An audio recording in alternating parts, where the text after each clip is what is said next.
Sim. via outras, né? Acabava, permitia outras coisas.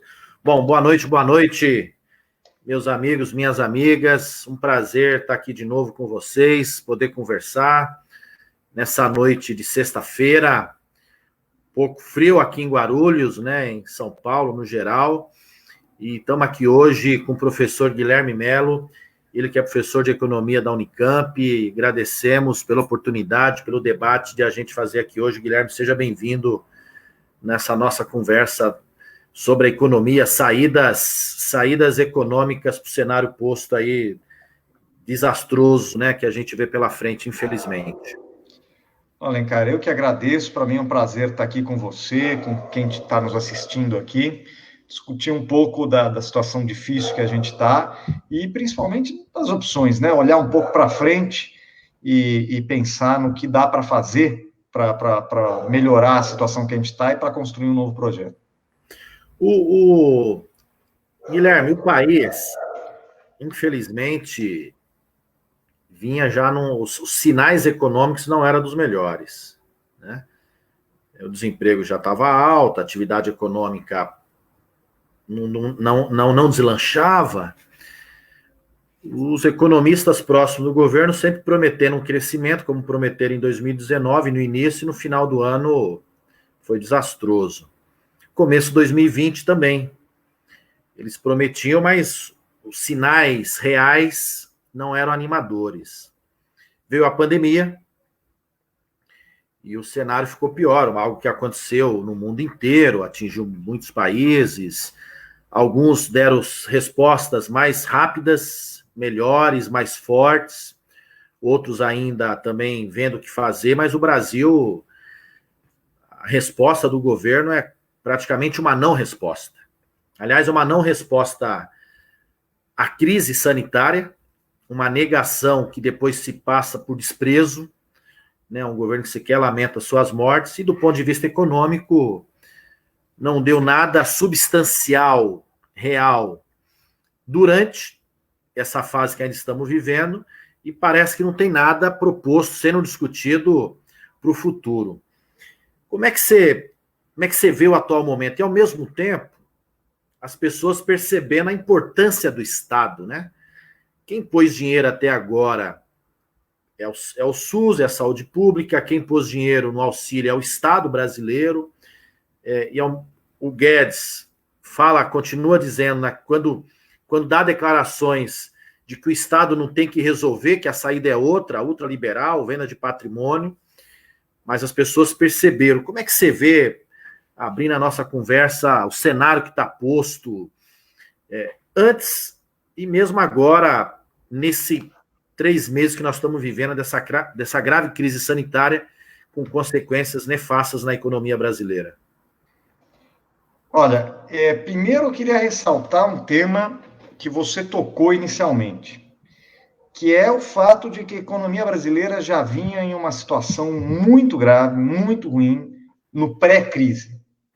Quer dizer, há 4 anos quase, que nós saímos de uma recessão, né? Teve a recessão de 2015, 2016, uma turbulência política enorme, o boicote que fizeram o presidente Dilma, erros também de política econômica naquela época, com a tentativa de um ajuste fiscal desastrado pelo ministro Joaquim Levy, mas a gente saiu daquilo. Qual é o normal quando você sai de uma crise?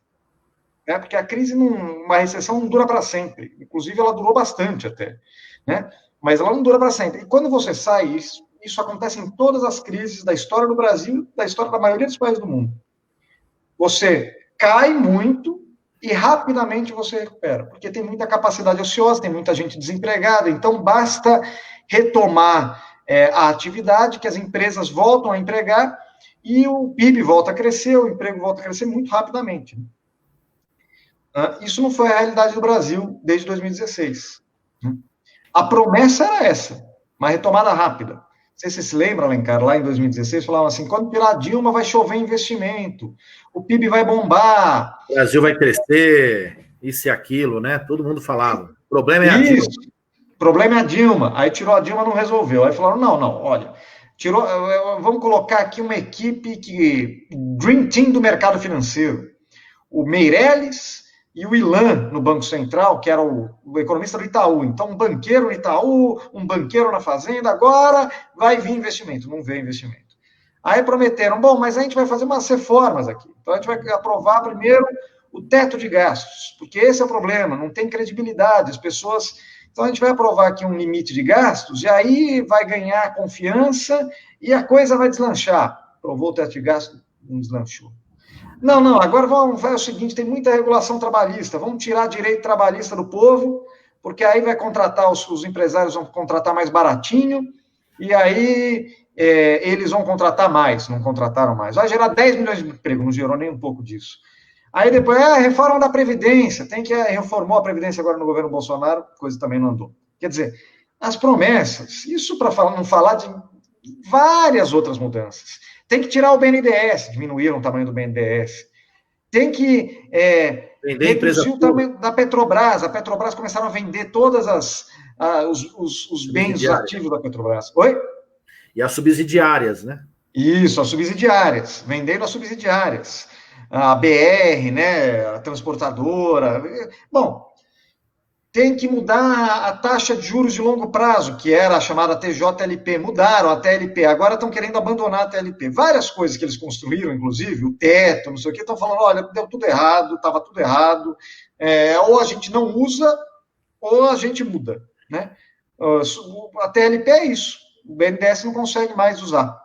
Então, o que eu estou colocando é o seguinte, a gente vinha em um projeto de austeridade e destruição do Estado, e diminuição do Estado, que talvez o símbolo maior seja a Emenda Constitucional 95, há pelo menos 5 anos. 16, 17, 18, 19, 20. 5 anos. E os resultados eram pífios, eram muito ruins. Todas as promessas se frustraram. Né? O que o Bolsonaro e o Guedes representam? Eles representam a radicalização desse projeto. Né? Do ponto de vista da economia, eles representam muitas outras coisas, de outros pontos de vista, mas do ponto de vista da economia, ele radicaliza o governo Temer. Então, ele quer vender tudo, quer fechar tudo, quer gastar, quer cortar tudo, cortar salário, cortar investimento. Bom, a gente chegou num cenário em 2020, que é o menor investimento público da história, basicamente não tem mais investimento público, nem para repor o estoque de capital antigo, ou seja, os bens públicos começam a se deteriorar por falta de manutenção, porque não tem investimento para manter. E uma tentativa de apertar ainda mais o teto de gastos, tirar mais direitos, começa com a Previdência, mas depois os trabalhistas, carteira verde e amarela, entendeu? Então, e qual é o resultado? Pega o primeiro ano do governo Bolsonaro, o crescimento é menor que o governo Temer. É ridículo. Então, essa discussão de que, olha, estava recuperando o crescimento, é mentira, deputado. Basta olhar os dados que o próprio governo produz. O governo produz e coloca para a gente ver. Os dados mostram que não tinha nenhuma recuperação no crescimento. Ao contrário, o país estava patinando, né, gerando pouca renda, a distribuição de renda tinha piorado muito desde 2014. Diga. Me permite? Claro. Se puder aí explicar para quem está nos ouvindo, aliás, poder cumprimentar aqui algumas pessoas, Zé Alicate, nosso amigo, Francisco Silva, lá de Morato, o Zé Alicate de Guarulhos, a Elza Maria, o Enilton Guerreiro aqui da FURP, o Índio Alves, forte abraço, dizendo que o Ciro está falando mal do Lula no Datena, no Dapena, pois é, da pena e da pena do Ciro também, que virou linha auxiliar aí da direita contra o Lula e campos populares da esquerda, topando até vender, privatizar o setor de saneamento público no país, a nossa água. Nosso amigo professor Renato Oliveira, Vanderlei Muniz, a Mariana Mota, dizendo que os governantes não deveriam apostar na oposição entre a vida e a economia, como se tivesse de escolher, precisamos pesar pelas duas coisas, muito bem. Elcio Dias, a Sandra Ost, também professora, a Rosângela, a Sebastião Romão, Vitor Oliveira, aqui de Guarulhos, meu professor, sempre professor, César Altieri, prazer, professor, ter aqui conosco de novo, nosso amigo Calaça, e o Vitor Oliveira dizendo, avança Guarulhos com o Eloy Pietá, com certeza, Vitor.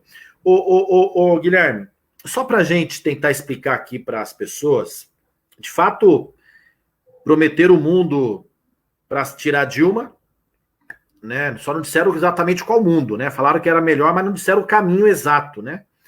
E aí vieram as reformas que impactam a vida diretamente das pessoas, né?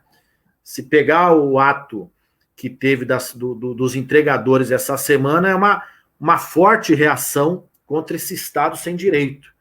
Quer dizer, essas pessoas que trabalham no sol, na chuva, sábado, domingo, feriado, só trabalham e não tem renda, ganham pouco, e se tiver numa emergência, numa situação de dificuldade, de doença, de acidente, não tem amparo nenhum. E essa é uma demonstração desse Estado ultraliberal que quer simplesmente o trabalho como exploração. Mas, ao mesmo tempo, queria que você...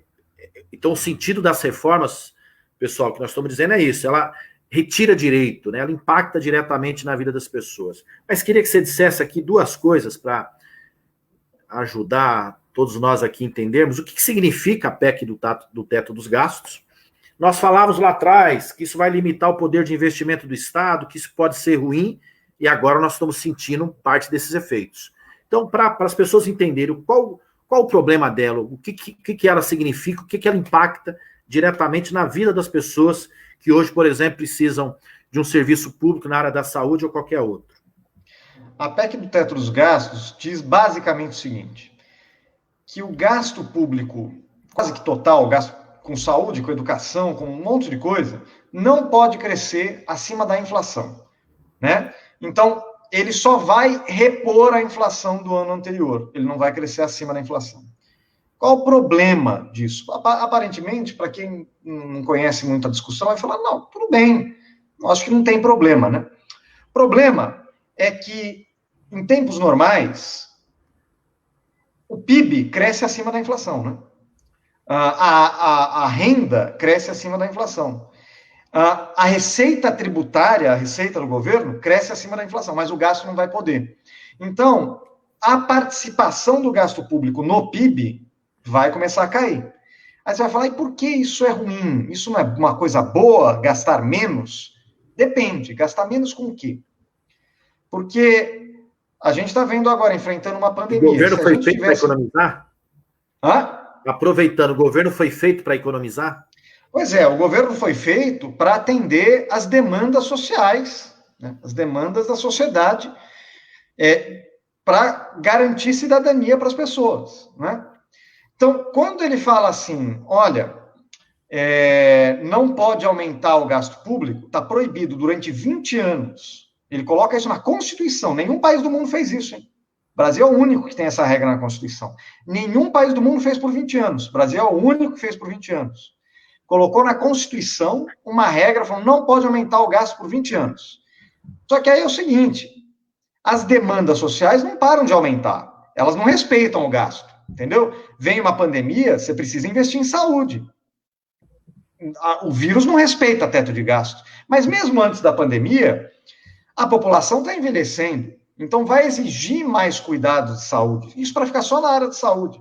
Mais do que isso, novos medicamentos, novos equipamentos vão surgindo e o SUS precisa incorporar eles. Isso custa caro, custa mais do que um mero reajuste pela inflação. E aí o SUS não vai poder incorporar. Então, na verdade, você está criando um cenário de deterioração dos serviços públicos, que já não eram os melhores do mundo, mas que começam a ficar impossíveis de serem prestados. E não só dos serviços públicos. Vamos lembrar, Alencar, meses antes da pandemia, até fevereiro, o Brasil estava com uma fila vergonhosa, a fila do Bolsa Família.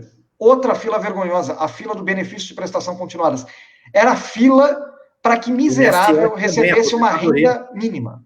Né? E aposentadoria e pensão também no INSS. Também. Ou seja, e o que o governo alegava? Não tem dinheiro, não posso pagar. Aí vem a pandemia e o governo libera dinheiro para banco, libera para empresa, libera para, inclusive, para o auxílio emergencial. E mostra que tinha dinheiro, né? Que se dava para pagar, é porque tinha dinheiro. Então, a escolha pelo teto, por esse discurso do Estado quebrado, que não tem mais como gastar, era uma mentira que contaram para as pessoas. E olha como é louco, Alencar, é que eu acho que é importante ressaltar isso, essa loucura. Eu converso com, às vezes, alguns amigos meus que são empresários, e eles falam assim, eu preciso do governo. Sem o governo eu vou quebrar. Mas o governo está quebrado. Como vai fazer? Eu não tenho o que fazer. Aí eu falo, meu amigo, você já percebeu que o governo está distribuindo dinheiro para banco, até para auxílio emergencial. Só que, veja, o que eu estou falando é que entrou na cabeça das pessoas essa ideia de que o governo quebrou, que o governo não tem dinheiro, que o governo não tem o que fazer. E agora a gente vai ter que mudar isso, porque é evidente que era uma mentira. As pessoas têm que entender que isso era uma mentira contada para cortar exatamente o tipo de investimento que é o que distribui renda. Porque eles prometiam o seguinte: não vai cortar da educação, não vai cortar da saúde. Ele vai explicitar os limites do orçamento e aí a sociedade vai escolher cortar outras coisas. A prática revelou o que, Alencar? Cortou investimento, que gera emprego, investimento público em infraestrutura, reduziu os recursos para a saúde, né? Você tem um valor muito menor do que teria se fosse a regra antiga, né? Mais do que isso, você não conseguiu controlar, por exemplo, aumento de salário dos servidores de alto escalão, do judiciário. Vira e mexe, você vê uma notícia, né? Então, na prática, o que acontece? Quem tem poder, quem tem influência, lobby, consegue garantir o seu quinhão no orçamento. Pobre não tem poder, pobre não tem lobby. Pobre tem alguns deputados que lutam ardorosamente por eles, mas não são necessariamente maioria. Então, esses acabam perdendo. Vídeos militares na reforma da Previdência que ficaram fora da reforma, tiveram um plano de carreira à parte, tiveram aumento efetivo, né, no seu salário, e com uma previdência muito diferente, né, daquela para os demais servidores e trabalhadores. Quer dizer, eles tiveram praticamente um prêmio, enquanto todo mundo perdeu. Por quê? Porque eles têm poder, eles têm influência, eles estão no governo, e aí eles conseguiram proteger o seu. O que acontece? Quando eles conseguem isso, quer dizer que se você tem um teto, um limite máximo, se um ganha e parte para cima, o outro vai ter que cortar. Quem é que fica cortado? Aí gera fila no Bolsa Família, gera fila no BPC, nas aposentadorias. Então, na verdade, essa política que foi implementada ali já era uma antevisão do que viria pela frente. A gente falava isso, você lembra, Alencar? A gente falava, vai ser impossível de cumprir, vai reduzir o investimento público, se vier uma crise, a gente vai ter que abrir mão dessa regra, e a gente colocou uma regra na Constituição, abrir mão é difícil, e mais do que isso, vai reduzir o gasto social ao longo do tempo. Né? Foi tudo o que a gente falou aconteceu. Agora, alguns dos economistas que defendiam aquela regra, sabe o que falam? Falam abertamente, vai ter que mudar. Aquela regra não foi feita para dar certo. Aí eu fico pensando, mas se não foi feita para dar certo, por que fizeram? Por que colocaram na Constituição uma regra que foi feita para dar errado? Então, eu acho que o governo, ele junta essa ideologia ultraliberal de destruição do Estado com incompetência. Então, é o pior dos dois mundos. Em primeiro lugar, ele não quer fazer, ele não quer ajudar pobre, ele não quer distribuir renda, ele não quer acionar os mecanismos de Estado para enfrentar a pandemia, porque ideologicamente ele é contra. O Guedes ideologicamente acha que está errado. Agora, mais do que isso, mesmo quando ele acha, putz, eu vou ter que fazer, não tem outro jeito, o que acontece? Ele não consegue, porque ele é incompetente, porque ele não conhece o setor público, ele não conhece a máquina pública. Então, quando você mistura ideologia religiosa não estou falando aqui cristianismo, nada, é a religião econômica, a religião da austeridade, é a religião do anti-Estado, tem que, viva o mercado e o Estado não presta para nada. Aí vem uma crise, o mercado pede o Estado. Ele fala, por favor, me salve. E aí o ultraliberal não sabe o que fazer. E mesmo quando ele decide fazer alguma coisa, ele não tem competência. É isso que está acontecendo hoje no governo. Ô, Guilherme, aproveitando sua fala, comentar mais algumas pessoas aqui. O Renato Oliveira perguntando se as estatais foram feitas para gerar lucro ou para garantir políticas públicas avanços ao país. A Nori fala, vergonha, vocês estão torcendo contra o Brasil. Não estamos, não. Na verdade, nós estamos tentando propor o inverso, para melhorar o Brasil, porque o Brasil não dá nem para torcer contra, né? Não tem como. O Bolsonaro faz sozinho o serviço de destruição que ele está fazendo, que, aliás, ele admitiu quando ele foi aos Estados Unidos. Primeiro, nós vamos desconstruir o Estado brasileiro, está fazendo isso de maneira integral. A única verdade que ele falou Não, aliás, tem mais duas, vai. Que ele não manja de economia e que ele não nasceu para ser presidente. Foram as únicas verdades que ele falou até agora durante o seu governo e, desde a eleição. E a Luzia Rodrigues pergunta: as privatizações anunciadas pelo Guedes é a solução para as contas públicas? Tá. Rafael Paredes, cumprimentá-lo também. A Mariana Mota pergunta: por que o governo não entende que o dinheiro do auxílio também é importante para gerar economia? Eu queria aproveitar essa fala da Mariana, cumprimentar a Terezinha Lourdes, o Rodolfo Mata Bonachini, a Maria Ângela Rubini, de Presidente Prudente, seja bem-vindo. Sebastião Romão, gostaria que vocês falarem com o congelamento dos gastos públicos frente ao aumento dos usuários em equipamentos públicos. Falamos um pouco agora, viu, Tião? Acabou de falar isso, não sei se deve ter pego. Wilson Paraná, nosso vereador de Catanduva, forte abraço. Milton Evangelista, posição precisa articular para que o auxílio emergencial chegue no mínimo até dezembro, e sem diminuir o valor. Milton, nós defendemos isso, aliás, a bancada do PT tem essa defesa. O presidente poderia, por um simples ato dele, porque a lei 13.982 permite, no seu artigo 6º, justamente que o presidente prorrogue o auxílio emergencial. E ele poderia prorrogar até o fim da calamidade pública declarada em lei. E a lei diz que ela vai até dezembro, portanto, ele tinha possibilidade. Mas ele já queria 200 no início. Ele não está preocupado com o pobre trabalhador. Essa é a prova cabal de que ele não está preocupado justamente com o mais pobre. Janaína Gomes, prazer ter aqui, Janaína. Forte abraço para você. Guilherme, falando em bancos, você poderia falar um pouco sobre a dívida pública, seu impacto no orçamento federal e como ela afeta as políticas sociais e investimentos? Registrado aqui, Janaína que disse que nós tínhamos que falar sobre isso uns dias atrás comigo, mas queria aproveitar, Rogério Tabosa, essa pergunta da Janaína, e aproveitar aqui ao Evandro Kiko: o governo federal tinha dinheiro para a sua política baixa, ajudar os amigos e suas quadrilhas. Em 2019 fez contrato milionário em marketing e propaganda. Isso mesmo, Kiko. A Mariana Mota pergunta se o auxílio emergencial, a importância do auxílio emergencial para a economia. E aí queria que você falasse o seguinte: nós tivemos uma atividade econômica, vários setores parados, pessoas que perderam o emprego, o governo autorizou uma redução de salário, autorizou a suspensão de contrato de trabalho e não deu um apoio para que as pessoas não perdessem o salário de maneira significativa. Teve gente que perdeu 70%, 50%, 75%. Quer dizer, ele tirou dinheiro da praça. Ele queria 200 de auxílio, a oposição ali teve uma grande vitória, chegamos nos 600. Quer dizer, ele tirou dinheiro de um lado e ele não queria pôr, mas foi obrigado a pôr a partir da oposição. Aproveitando essa pergunta da Mariana, qual a importância do auxílio que você vê para a vida das pessoas? É inegável. Não soluciona, mas garante uma sobrevivência, o mínimo, nesse período de dificuldade que nós estamos vivendo. Mas o impacto dele, até no ponto de vista econômico, e se puder depois continuar a pergunta da Luzia, que fala das privatizações, e da Janaína, que fala da dívida pública. São 3 questões, se puder responder. Legal.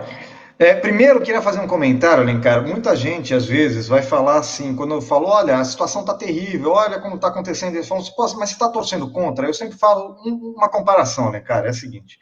Lá, vamos voltar para 2014, Copa do Mundo. Acaba o primeiro tempo, Brasil e Alemanha, 5-0 Alemanha. Aí você vira e fala: pô, mas esse time tá uma porcaria. O time tá uma porcaria, tem que mudar o time tá muito ruim, tem que mudar, tem que fazer outra coisa. Alguém viraria para você e falaria: pô, não fala isso, você está torcendo contra o Brasil? Não, todo mundo falaria: realmente está uma porcaria e tem que mudar. Todo mundo está torcendo para a seleção brasileira. Quando você vê que está 5-0 para o adversário, a única coisa que eu poderia falar é que o time estava muito mal e tinha que mudar e melhorar. É exatamente o que a gente está falando aqui. O nosso time, Brasil, está muito mal. Está acabando, está chegando ao final do primeiro tempo. Está 5-0 para a Alemanha, entendeu? Está 5-0. A gente está tomando uma de goleada. Do vírus, do desemprego, da fome, da pobreza. A gente está tomando de goleada de tudo. O que a gente está falando aqui é uma coisa muito simples, que eu acho que todo brasileiro deveria pensar. Bom, se a situação está ruim, e está muito ruim, e a gente tem que admitir que está muito ruim, então a gente tem que fazer alguma coisa para melhorar. A gente está tentando discutir o que fazer para melhorar aqui, né? E eu acho que aí tem questões centrais. Uma, auxílio emergencial. Essa conquista da oposição de conseguir os R$600. Ela é fundamental, Alencar, porque é o seguinte: imagine que fosse R$200. Uma coisa é, em tempos normais, você fazer uma política de transferência de renda para tirar as pessoas da miséria. Isso é uma coisa, é o Bolsa Família. Funciona muito bem, é premiado mundialmente, reconhecido pelos todos os pesquisadores da área como o melhor programa social de distribuição de renda do mundo. O desenho da política, a forma que foi implementada, a eficácia, né? Ótimo, isso é uma coisa. Outra coisa é você garantir renda para pessoas que em tempos normais teriam renda, porque elas teriam trabalho, seja como Uber, seja como vendedor, seja em trabalhos informais, um trabalho de eletricista, não sei o quê, mas que acabou por causa do isolamento social e da pandemia. Então, você não tá. Esse auxílio emergencial, ele não se confunde com o Bolsa Família. Uma coisa é uma renda em tempos normais para combater a extrema pobreza, né? Evitar e garantir que nenhum brasileiro passe fome e fique na extrema pobreza. Isso é uma coisa. Outra coisa é, em tempos anormais, na maior crise do capitalismo desde 1930, você ter que proteger minimamente a renda das pessoas que trabalham, mas não têm mais renda e que, portanto, se não tiverem nenhum auxílio, elas vão passar fome, elas vão cair também na extrema pobreza. Por isso que foi fundamental, a gente conseguiu conquistar, muita luta, a oposição conquistou esses R$600, porque é um valor que, evidentemente, a gente queria um salário mínimo, né? A gente pleiteou um salário mínimo, a gente acha que seria o mais justo, porque o salário mínimo é o mínimo, né? Mas os R$600 pelo menos é um valor com que as pessoas não vão passar fome, né? Então, e é uma conquista fundamental não só para os trabalhadores que perderam renda, mas para quem está trabalhando ainda, por exemplo, supermercados, restaurantes que vendem, ou mesmo pequenos prestadores de serviços. Por quê? Porque se as pessoas não tiverem renda, elas não compram comida, elas não compram no supermercado. Bom, aí a economia quebra de vez. E aí o custo final é maior. Porque se o supermercado quebra, se o restaurante quebra, se todo mundo quebra, ninguém paga imposto. E aí não tem imposto, então a perda de imposto é maior do que o gasto com auxílio emergencial. O gasto com auxílio emergencial, portanto, o Alencar falou muito bem aqui, a gente tem uma proposta de prorrogar até o final da pandemia. Quer dizer, enquanto as pessoas tiverem que se proteger desse vírus e não puderem ter renda para trabalhar e ter renda, você tem que garantir uma renda para elas. É isso que está sendo feito no mundo. E é isso que deveria ser feito no Brasil. Depende só do Bolsonaro, depende só do governo. É que o governo... É só assinar. Assim, exatamente. O governo, ele fica criando um cenário em que, na verdade, ele obriga as pessoas a voltarem para as ruas.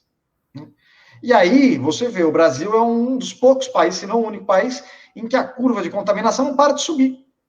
Porque você não organizou, coordenou uma saída, um enfrentamento da crise sanitária. Isso é sobre o auxílio. Sobre a questão das privatizações. Veja, eu acho que o mundo, não acho não, o mundo está caminhando no outro sentido. Por quê? Porque quando acabar a pandemia, digamos que amanhã descubram a vacina, tá ok? Aí vacina todo mundo, acabou a pandemia, vamos voltar. Só que várias empresas quebraram. Várias empresas estão endividadas. O mercado global está em parafuso, certo? As famílias estão sem renda e milhões de brasileiros sem emprego. Pela primeira vez, tem mais brasileiro fora do mercado do que dentro do mercado de trabalho, trabalhando. Então, pela primeira vez. Então, veja, o que a gente está falando aqui? O setor privado, empresas e famílias vão sair muito fragilizados. Não dá para achar que eles vão ter condições de puxar o crescimento econômico. Eles já não tinham antes. Essa era a aposta desde do Joaquim Levy, do Meirelles, do Paulo Guedes, desde 2015. E não deu certo. Eles achavam o seguinte, eu vou tirar o Estado e aí o setor privado vai vir e o bicho vai pegar e vai crescer, vai vir investimento. E não aconteceu sem pandemia. Imagine agora, com pandemia, com as empresas quebradas. Então a gente vai precisar das empresas estatais, a gente vai precisar do Estado para coordenar, organizar e fazer investimento, porque quando o Estado faz investimento, quando o Estado gasta, isso vira renda das famílias, renda das empresas. O gasto público é receita privada. Quando o Estado fala assim, eu vou construir um hospital, ele contrata trabalhadores para construir o hospital, fornecedores de cimento, de tijolo para construir o hospital, médicos, enfermeiras, né? Então ele não só fornece um serviço, ele faz a economia, ele gera emprego, ele gera renda, que vai gerar tributos. Então, o Estado é fundamental. Isso está sendo visto no mundo inteiro. Vamos pegar aqui, para ser insuspeito, o Trump, que não é nenhum esquerdista. Eu acho que nem quem gosta do Bolsonaro vai falar que o Trump é esquerdista, certo? O Trump já anunciou pacotes trilionários, de trilhões de dólares, de investimento público nos Estados Unidos, para depois da pandemia, para organizar a saída da pandemia. Né? E aqui do lado também tem países caminhando na mesma direção, mesmo na América Latina. O Chile está numa direção parecida com essa. O Chile, que é de um governo liberal de centro-direita, está mais progressista que o Brasil. Né? Então, na verdade, a gente vai precisar do Estado, das empresas estatais, do investimento público. Por fim, a questão da dívida. A questão da dívida é importante. Por quê? A gente não pode cair no erro de criminalizar a dívida pública. A dívida pública é um instrumento importante do Estado se financiar para exatamente enfrentar esses momentos que a gente está enfrentando agora. Imagina se o Brasil quisesse reduzir a dívida pública agora, durante a pandemia. Teria que fechar todos os hospitais públicos, não pagar ninguém, pronto. E mesmo assim, provavelmente não daria. Né? Então, a dívida pública é um instrumento importante. E veja, não só para o Estado, é um instrumento importante para o setor privado, porque durante um cenário de crise, todo mundo quer correr para onde é seguro, para os ativos financeiros confiáveis. E qual é o ativo confiável? É a dívida pública. Então, todo mundo quer dívida pública. O Estado precisa emitir para financiar os seus gastos, e o setor privado precisa comprar essa dívida para ancorar a sua riqueza, para ter segurança sobre a sua riqueza. O que é que a gente tem que ter atenção sobre a dívida pública? É sobre o gasto com juros, né, que no Brasil, historicamente, é muito alto. Né? Agora, tende a cair. Por quê? Porque como a economia está no fundo do poço e não tem inflação, você está conseguindo reduzir a taxa de juros. Aí vão falar, olha a conquista do governo, está reduzindo a taxa de juros. Sim, vou dar um exemplo. A inflação é uma espécie de febre do paciente, certo? Então, imagina que você é um paciente que chega com febre no seu médico. Né? Fala, estou com febre, quero tomar alguma coisa para melhorar. O seu médico fala, deita aqui na cama. Aí ele pega uma faca, te dá 5 facadas no peito. Aí você sangra até morrer. E aí você fica bem gelado. E aí ele fala, pronto, curei a sua febre. Foi assim que se resolveu o problema da inflação no Brasil. Você matou o paciente, você destruiu a economia brasileira. E aí não tem mais inflação. Mas o lado bom dessa história é que vai reduzir, ao longo do tempo, o gasto com juros da dívida pública, e isso pode, se o governo quiser e tiver visão, abrir espaço fiscal para aumentar investimentos públicos, para aumentar outro tipo de gasto. Importante dizer uma coisa aqui. O governo, sempre que ele gasta dinheiro, ele está injetando dinheiro, moeda na economia, certo? Ele está injetando, e a questão, portanto, é para quem ele vai dar esse dinheiro, para quem ele vai injetar. Então, quando ele gasta com juros, ele está dando para as famílias muito ricas, que vão pegar isso aí e especular com esse dinheiro. Se ele está dando em Bolsa Família, em auxílio emergencial, em crédito para pequeno empresário, em construção de hospital público, de escola pública, ele está dando para o pobre, que vai pegar esse dinheiro e vai consumir, e vai fazer a economia girar. Portanto, não é só gastar, é gastar de maneira eficiente e voltada para aquele tipo de gasto que vai melhorar a distribuição de renda, que vai gerar emprego, que vai gerar renda. É isso. Cumprimentar mais algumas pessoas. O Edgar Miguel, que é lá de Morato, diz o seguinte: sou comerciante e essa pequena ajuda do governo federal ajudou muitas pessoas mais carentes e percebi que a economia local melhorou. O auxílio não pode parar. Muito bem, Edgar. A Ludmila, pelas dimensões e potencialidades naturais do nosso país, poderíamos ter várias cidadezinhas com economia própria. Investimento em produção e verticalização da produção para mercado interno e externo. Muito bem, Ludmila. Tem que ter experiências, e aliás é um bom momento para a gente fazer esse debate nas eleições municipais, do quanto que a gente pode também inovar na economia local, fomentando aí as cidades, os municípios a terem mecanismos próprios. O Getúlio Araújo, boa noite. No governo Bolsonaro as coisas não estão indo bem, estão destruindo o Brasil, desmatando a Amazônia, matando os índios. O governo Bolsonaro já sabia que tinha um coronavírus. Deixou de prevenir para amenizar, para não acontecer o pior. Em 2018 foi eleito dos piores governos federal e estadual que aconteceu na última eleição. O Guilherme, Evandro Araújo, até o momento não ouvimos o governo falar em planejamento ou plano de ação pós-pandemia, pois ele irá querer manter sua agenda ou perder direitos. A Ludmila, nesse momento, ficou latente a insustentabilidade das cidades abarrotadas, sem estrutura para todos e campos esvaziados. Aliás, aproveitando, e o Rodolfo Paulo Guedes, o guru da economia, até o momento não apresentou nenhum projeto efetivo. Talvez ele seja um bom professor, um teórico, mas na prática ele precisava ter sido estagiário. Paulo Guedes é um fanfarrão, só sabe falar, criar fato, não tem proposta alguma. William Chagas, boa noite. Como recuperar a economia pós-pandemia e quanto tempo talvez seja o tempo de saída para isso? Aliás, aproveitando a pergunta do William, e a temática que nós propusemos, e as demais aqui também, o Rodolfo pergunta nesse sentido, o Getúlio falou, a própria Ludmila, o Edgar, cumprimentar a Neia, da Alberto Vieira. O mundo sentiu gravemente o efeito de um vírus que parou, afetou o mundo inteiro, vitimou muitas pessoas, contaminou gente, os países, alguns fecharam fronteiras, diminuiu a circulação, mudanças de hábitos, e ao mesmo tempo, muitas pessoas perceberam que tem alguns com muito e muitos com pouco. Pessoas dizendo que precisamos de uma nova economia, de um novo Estado, novos paradigmas, a pauta ambiental, a pauta solidária. A Luzia que pergunta de uma reforma tributária também, se é necessário para a gente enfrentar o que está posto, e ela também perguntou, só para relembrar aqui das privatizações, se é a saída também privatizar.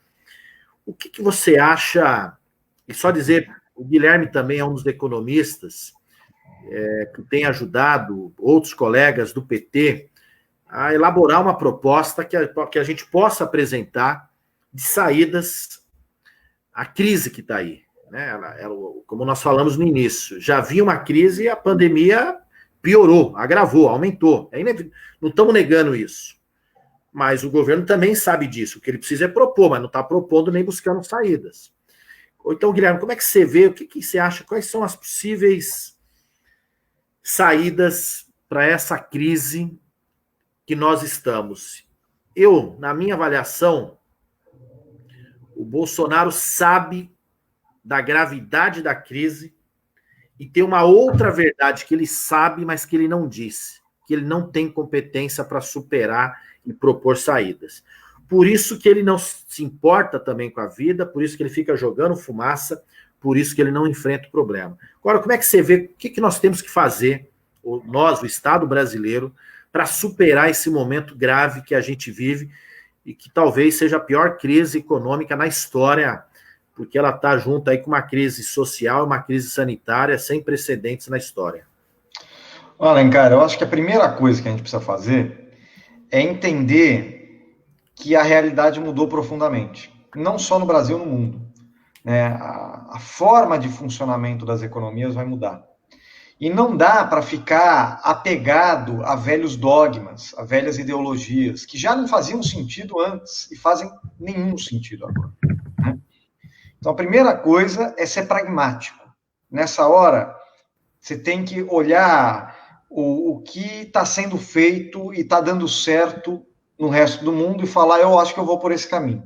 Então, eu vou falar um pouco do que a gente tem pensado, algumas vertentes do que a gente tem pensado de um plano, de um projeto de retomada, de transformação do Brasil. Porque, veja, não é só voltar ao que era antes. Vamos voltar ao normal.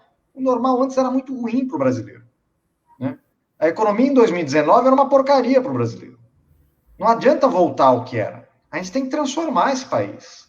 Da mesma forma que quando o Lula entrou lá em 2003, quando ele entregou o país em 2010, mesmo a Dilma em 2014, estava transformado. Negro não entrava na universidade em 2003 e estava na universidade em 2010, 2015, entendeu? A gente tinha acabado com a fome. Nossa, que transformação mais relevante do que acabar com a fome? Isso é uma transformação absurda para milhões de pessoas. Então a gente tem que pensar em como transformar. Não é repetir o passado, é fazer uma nova estratégia para transformar o país em uma nova economia global. Em uma economia global que não vai ser a mesma do passado. Então essa é a primeira coisa. E aí a gente tem que olhar assim, quais são os nossos pontos fortes? O que a gente tem, que a gente pode transformar de necessidade em oportunidade? E aí, Alencar, quais são as maiores necessidades do Brasil? São as necessidades sociais. É saúde pública, é educação pública, é transporte, é segurança, é habitação, né? É saneamento básico. A gente tem uma série de demandas sociais que, se a gente organizar o Estado em conjunto com a iniciativa privada para atender essas demandas, criando missões sociais. Olha, a missão do próximo governo é aumentar a cobertura do saneamento básico em tanto, melhorar a saúde em tanto, criar indicadores, missões sociais, assim como lá atrás, quem se lembra das aulas de história, o Juscelino Kubitschek fez o plano de metas.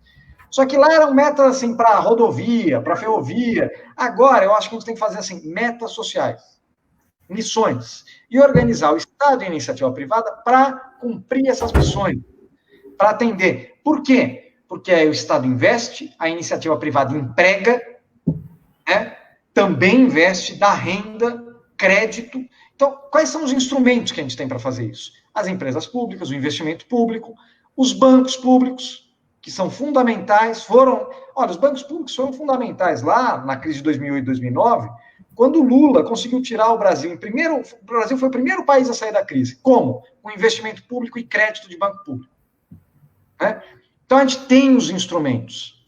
A gente tem que organizar esses instrumentos para que eles atuem para atender as demandas da sociedade. E, a partir daí, organizar, só para terminar, né, organizar na base urbana, na base territorial. Porque, veja, a missão de Guarulhos, que você vive e representa tão bem, não é a mesma visão de uma cidade do interior do Amazonas, certo? As necessidades são diferentes.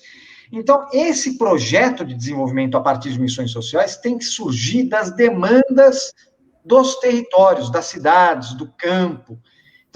Então, é um projeto extremamente democrático, porque ele não é de cima para baixo. Eu, aqui, olho de cima para baixo e falo, decido o que Guarulhos precisa, o que Amazonas precisa. Não, eu ouço e eu consulto o que os territórios precisam e eu uso o governo para organizar o atendimento a essas demandas. É mais ou menos nesse caminho que a gente está propondo uma saída, um novo projeto para desenvolvimento, para transformação no Brasil.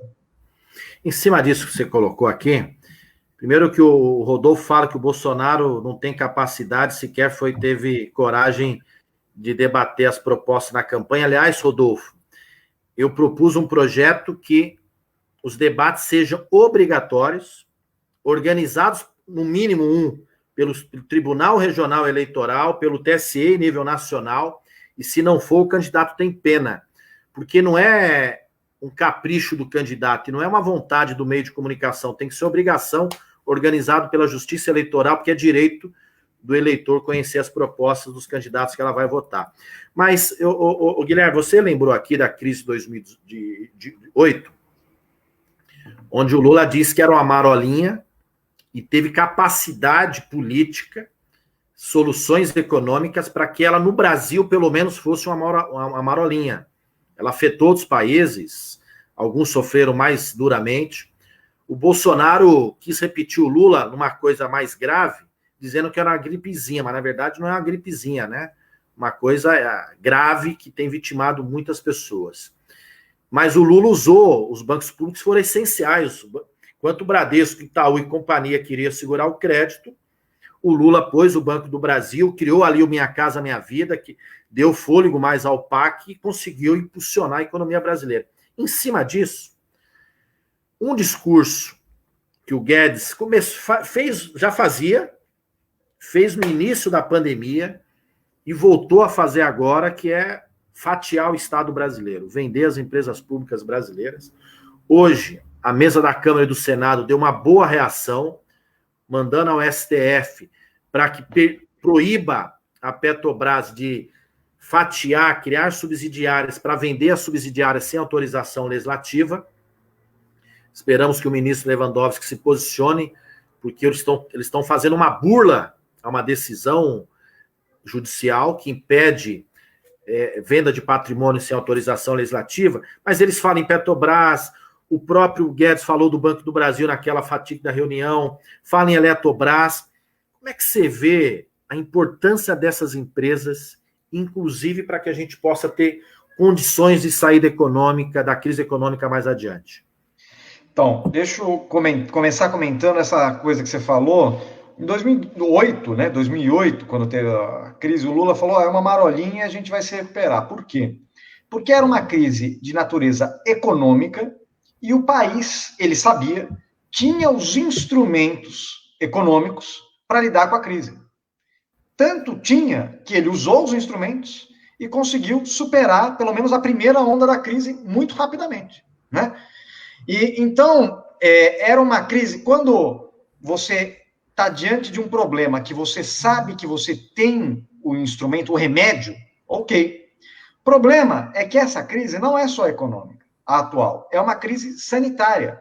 E que o mundo inteiro, não é só o Brasil, o mundo inteiro não tem um instrumento para lidar com ela. A gente não tem uma cura, a gente não tem um remédio que cure, a gente não tem uma vacina. Então, é muita irresponsabilidade do governo ter feito o que fez. Falado, não, isso aqui é uma gripezinha, não é nada demais. Não seria nada demais se a gente tivesse a cura. E aí, tá certo, fala, é só uma gripezinha. A cura tá aqui, ó, o remédio, toma esse remédio. Só que não tem. E as pessoas estão morrendo aos milhares. Tem dezenas de aviões caindo todo dia no Brasil. Imagine esse cenário, dezenas de aviões caindo todo dia no Brasil. É isso que está acontecendo. E é uma irresponsabilidade do governo, porque prometeu que tinha capacidade de enfrentar uma coisa que ele não tinha um remédio. E na economia também. O Guedes, inicialmente, falou o seguinte, me dá 5 bilhões que eu acabo com os efeitos do coronavírus na economia. Hoje, a gente sabe que isso é uma piada, né? Naquela época, a gente já sabia. Mas veja como é terrível um governo que não tem noção da realidade, que está vivendo em outro mundo, né? Então, eu acho que, desse ponto de vista, mais uma vez, olhar para o que o mundo está fazendo, e isso vale para as empresas estatais também. Qual é o país que vai sair, já está saindo mais rápido, de maneira mais organizada e provavelmente vai retomar o crescimento mais rapidamente? É a China. Como é que a China se organiza? As empresas estatais têm um papel decisivo. Por quê? Porque elas têm a possibilidade de ampliar os seus investimentos mesmo nesse momento de crise, coisa que uma empresa privada não faz. A empresa privada espera melhorar para investir, ela não vai investir antes de melhorar. A empresa pública não, ela pode ir na frente, ela pode liderar, ela pode abrir o caminho. Então, essa ideia de vender a empresa pública para o capital privado vai fazer com que as empresas que teriam a possibilidade de dar o gatilho, dar um empurrão inicial para a economia sair da crise, se comportem de maneira passiva, esperando para ver melhorar antes de investir. Veja, você falou, você citou bem o caso dos bancos. Banco é um tipo de empresa financeira, mas é uma empresa. Vamos lá. Como os bancos estão se comportando na crise? Assim como em 2008 que você falou. Os bancos privados não emprestam. Ah, mas o governo dá dinheiro para eles, libera dinheiro para eles. O governo garante quase 100% do risco de empréstimo. Mesmo assim, eles não emprestam. Eles ficam com o dinheiro parado, guardado. Por quê? Porque eles têm medo, eles têm receio. Isso é a natureza do banco privado, entendeu? Não é só porque eles são maus, não sei o quê. Realmente, eles não têm compromisso com o desenvolvimento do país. Tudo bem, isso é uma questão, mas não é só isso. É porque no momento de incerteza, da natureza do agente privado ele ficar mais cauteloso, ele segurar o dinheiro, né? E é aí que o setor público revela a sua importância central. Então, vender patrimônio não é só uma coisa antipatriota, que destrói a soberania nacional, porque muitas vezes a gente vende as nossas empresas, Eletrobras, isso aqui, para uma estatal chinesa. Então, veja, não é uma questão de que não pode ser estatal porque estatal é ruim. Ué, e a chinesa é boa? Então, a questão... Ele é comunista, ela é boa porque ele é comunista. É boa porque é comunista. Então vamos virar comunista também, né? Porque se eles fazem tudo tão bem... Não, porque, veja, a questão central é a capacidade que a gente vai ter de coordenar, do Estado coordenar a saída da crise. O setor privado não vai conseguir fazer isso. Né? Então, o Estado precisa ter os instrumentos, e as estatais são alguns dos instrumentos à disposição do Estado para fazer isso. A sociedade, nesse momento, precisa das estatais, precisa do Estado. Vender, limitar a sua capacidade de atuação, é condenar a sociedade. Claro, o banqueiro não está condenado. Os amigos do Paulo Guedes não estão condenados. Né? Quem está condenado é o povo que precisa de trabalho, precisa de emprego, precisa de renda, precisa de crédito. Esse povo está condenado.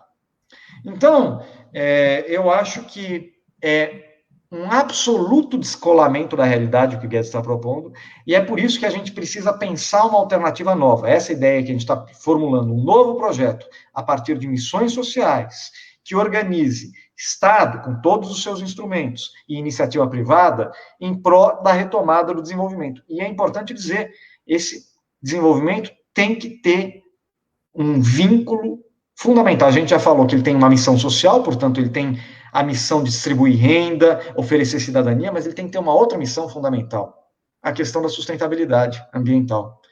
Não adianta nada você retomar o crescimento, industrializar e destruir o meio ambiente, porque daqui poucos anos a gente não vai ter mais água, a gente vai ter eventos climáticos terríveis. Então, quem é que consegue coordenar essas duas coisas? Investimentos que distribuem renda, que respeitam o meio ambiente, quem consegue coordenar isso é o Estado. Outra demonstração, mas essa é a mais clara, é a mais nítida, de quanto que o Estado é importante, o setor público, foi no atendimento às vítimas do Covid. No início, as pessoas que chegaram no Brasil, que começaram a pegar no Covid, eram pessoas que conseguiam frequentar o Einstein, o Sírio e outros hospitais privados. Aliás, rapidamente os governos decretaram isolamento, porque chegaram em pessoas próximas a eles. Eles ficaram com medo, com receio. Mas depois se alastrou, foi para os bairros, para as periferias, pequenas cidades, foi para outras regiões do país. E quem deu suporte, quem está aguentando, quem está bancando é o SUS. E o que é o SUS? É o seu dinheiro, o nosso dinheiro, é o dinheiro do Estado brasileiro, é o poder público.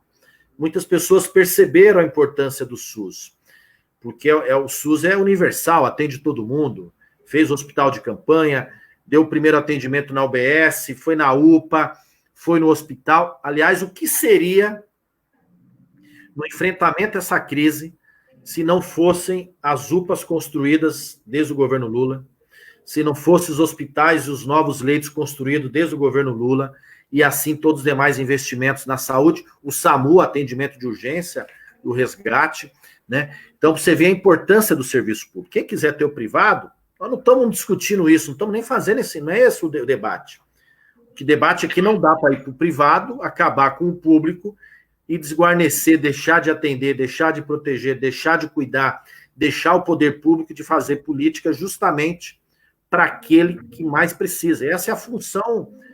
As pessoas votarem em alguém, transferir confiança, transferir o poder, expectativa, sonhos, para que essa pessoa possa fazer algo bom, não fazer algo ruim. E dentre essas coisas é garantir o mínimo de direito de apoio. Então isso demonstra a importância do setor público. Eu não tenho dúvida, e aí todos aqui que nos acompanham, estamos indo para os finalmente, eu não tenho dúvida, aquilo que o Guilherme fala, o Estado conduz para que a gente tenha uma saída econômica boa, forte, que tenha, de fato, a sociedade brasileira condições de superar isso, ou não vai ser iniciativa privada. A iniciativa privada vai ficar um pegando contra o outro, não necessariamente o que um quer, o que o outro quer.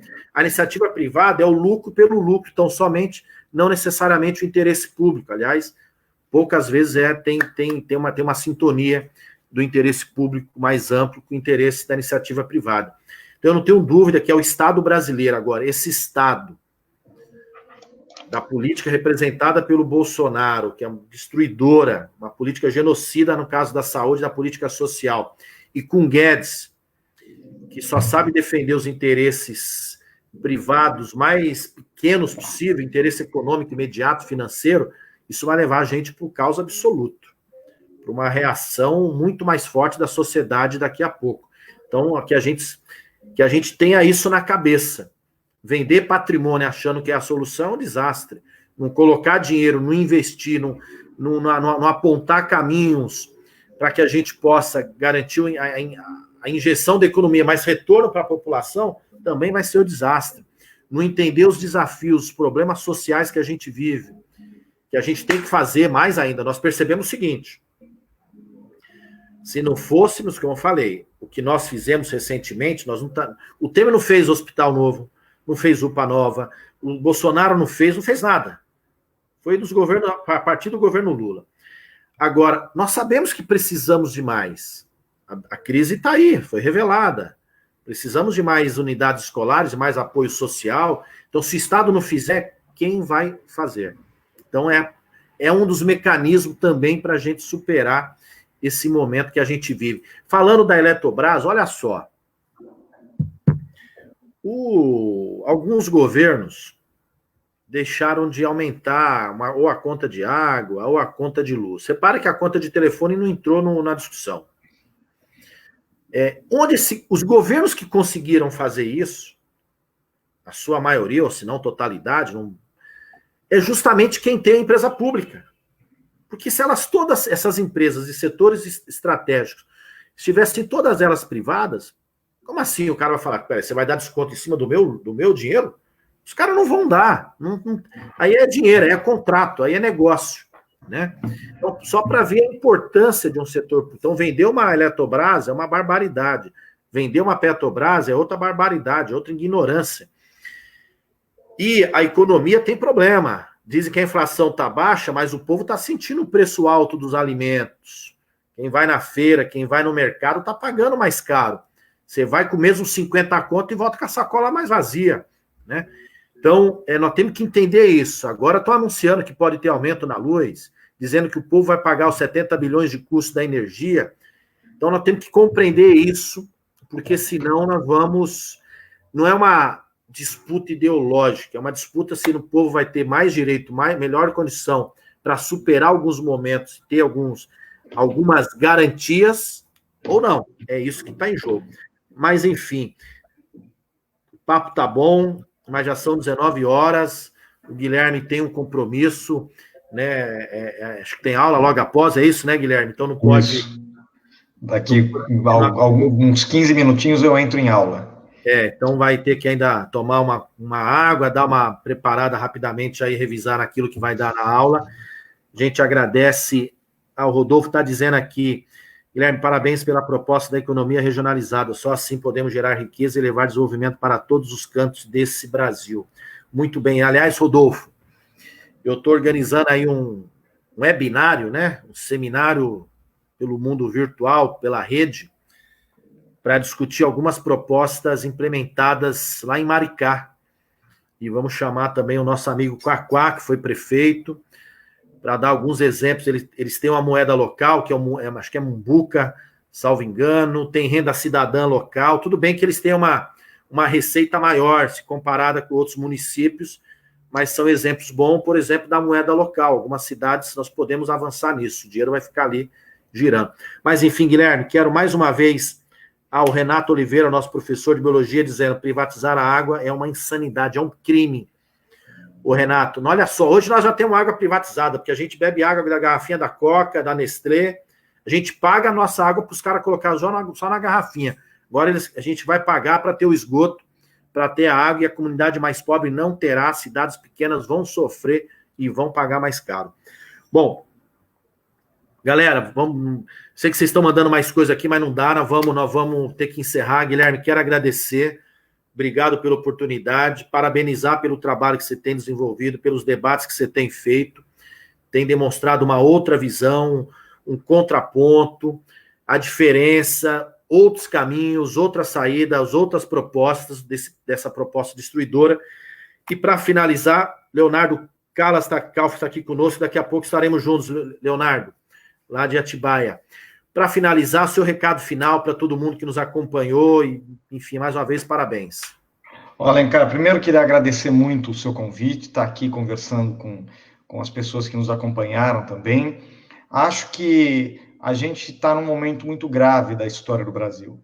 São crises sobrepostas, como você disse, é econômica, é social, é sanitária, é civilizatória, eu diria, é até democrática, né, das instituições estão em crise, e é um pouco do que a gente, é uma crise, digamos assim, do que nós entendemos para o Brasil. E a gente vai ter que decidir, nos próximos anos, qual é o nosso projeto de país, o nosso sonho de país. É um país justo, democrático, mais igualitário, que garanta cidadania para todo mundo, ou é o país do cada um por si e vence quem é o mais forte, né?